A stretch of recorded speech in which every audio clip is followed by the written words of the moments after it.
As earlier mentioned, Ethiopia has hosted a summit of the Intergovernmental Authority on Development to discuss the conflict in Sudan.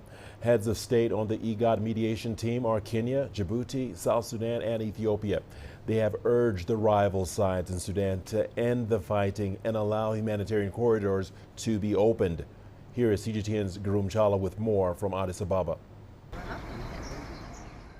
Leaders from the region attending the IGAD Heads of State and Government Summit in Addis Ababa have expressed their concern over the fighting in Sudan that has killed over 3,000 people and displaced almost 3 million people. 2.2 million people have been internally displaced across Sudan, and nearly 615,000 have fled to neighboring countries since fighting started in mid-April. The humanitarian crisis there is worsening every day. It is almost 12 weeks since intense fighting erupted in the Republic of Sudan between the Sudanese armed forces and the rapid support forces. We're gathered here today to take stock of developments in this unfolding crisis, which continues to deeply concerning as time passes. The chair of the Quartet mediation team, Kenyan President William Ruto, said there was an urgent need for an immediate cessation of hostilities and access to humanitarian services in the conflict-hit Northern African nation. Our meeting needs to pave way for an unconditional ceasefire that facilitates unhindered humanitarian access and ensures protection of civilians, stops loss of life, destruction of property, and critical infrastructure, and enables the people of Sudan to access public services. The IGAD mediation effort under the stewardship of Ethiopia, Kenya, Djibouti, and South Sudan still face multiple challenges. One of them is the Sudanese military chief Abdel Fattah al-Burhan's rejection of Kenya's chairmanship of the mediation group. Many are deeply concerned by the escalation of the conflict in Sudan now, perhaps more than any other time, due to the repeated violation of the various ceasefire agreements, and more importantly because of the spread of violence outside of Khartoum to the other parts of Sudan, particularly in Darfur as well as Kordofan, where it is assuming ethnic and religious dimensions, thereby threatening to deepen the polarization in the country. Garum Chala, CGTN, Addis Ababa, Ethiopia. And we are joined by Ahmed Soliman, Horn of Africa Senior Research Fellow, Africa Program, Chatham House. He is based in London. Welcome to the program. Ahmed, what are your thoughts on IGAD's call to consider deploying troops into Sudan to protect civilians? And of course, how viable is it?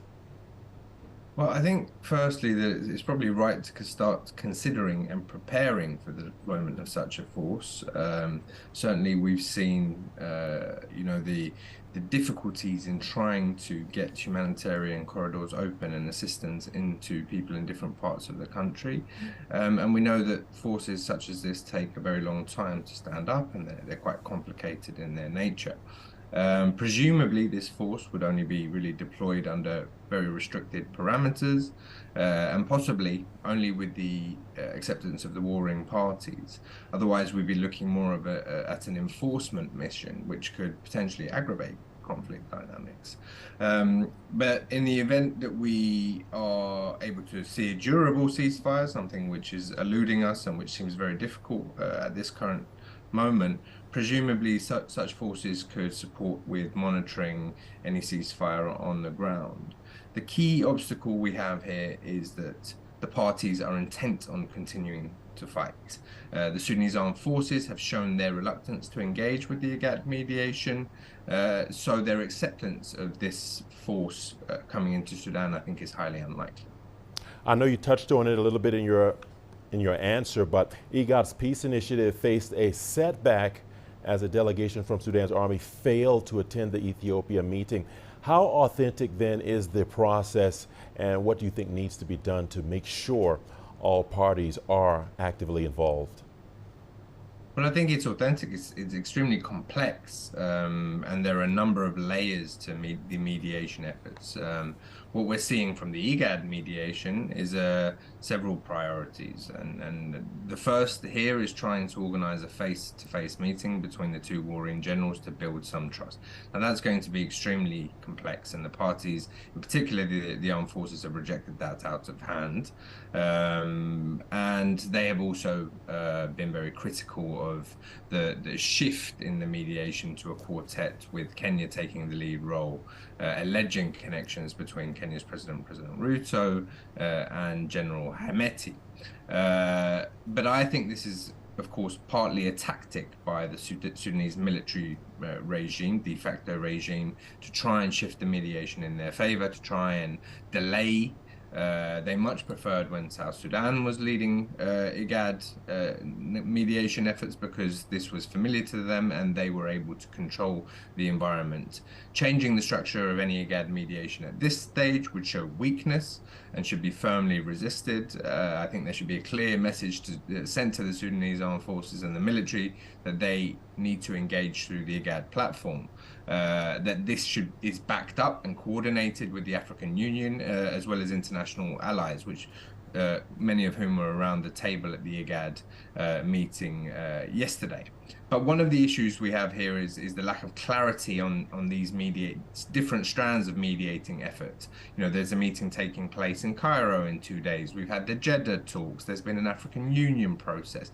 So how are these processes feeding into each other? How are they coordinating towards a common outcome, common roadmap here, and not providing the parties with the opportunity to forum shop, while really focusing on, you know, altering the strategic balance of the conflict on the battlefield, which is what we're seeing take place at the moment.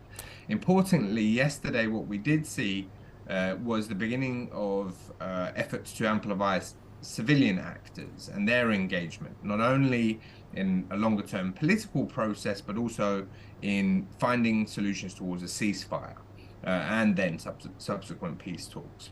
All right. We saw representatives of the Sudanese political class attend meetings in Addis Ababa afterwards, but we need this to be broadened out. A broader set of Sudanese civilians at this, you know, forefront of shaping the ceasefire arrangements and also the political and governance outcomes for the country's future.